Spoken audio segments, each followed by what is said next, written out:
Have you ever been asked the question or even thought, why does God allow bad things to happen to good people? I've thought of this many times. That's why I did some research and decided to teach it today.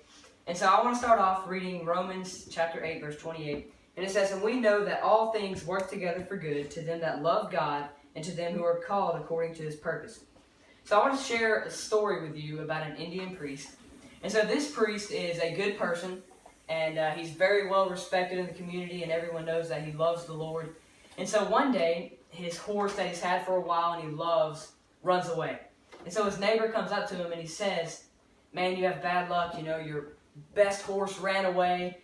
But the priest didn't complain about it. He says, "What do I know about good or bad luck?" So basically, God has a plan. I don't know about it. So I'm just going to leave it where it is.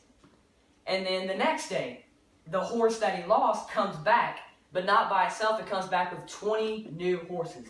And so here comes his neighbor running to him and says, "Oh man, you have good luck. You lost your horse, but all of a sudden it comes back with 20 new horses." But again, the priest, not being prideful, he stays humble and he says, "What do I know about good or bad luck?" The next day, he sends his son out, the priest sends his son out, to go train some of the horses that came back.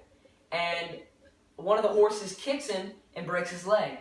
And so all of a sudden, here comes his neighbor, of course, saying, "Oh man, you lost your horse, it came back with some new ones. You sent your son out there, but he broke his leg. You have bad luck again." And the priest still saying, "What do I know about good or bad luck?" The next day, in India, when a gang comes by, you don't choose to be in a gang. They choose you, and you don't have a choice. And so the gang comes by looking in this community for strong men, and they choose the priest's son. But all of a sudden, when he stands up, they realize he has a crippled leg. And so they say, "You know what? We're going to leave this house, and we're going to leave." And all of a sudden, here comes the priest's neighbor saying, "Oh, you have good luck. The gang didn't choose your son." And still, once again, the priest said, "What do I know about good or bad luck?" And so the pattern in this story is that for every pain, God comes back with a pleasure. And so God is not going to have a pain scale up here and a pleasure scale down here. But vice versa, He's not going to have pleasure here and pain here. He's always going to balance it out.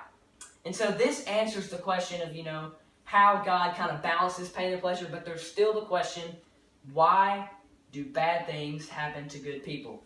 And so as humans, we see through this tiny window, and that window is called pain.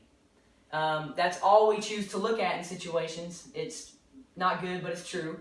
But God, He doesn't see just the window. He sees the whole field. He sees the whole picture. And so while we're here looking at the pain, God is looking and saying, "Okay, they're going through pain now, but I'm going to balance it out and I'm going to bring some pleasure." And so in this question, why do bad things happen to good people?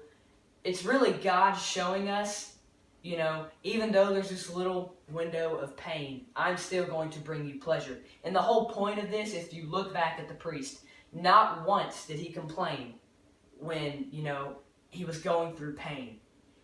He just says, "What do I know about this?" Basically, he said, God is the head. I don't know about what's going on.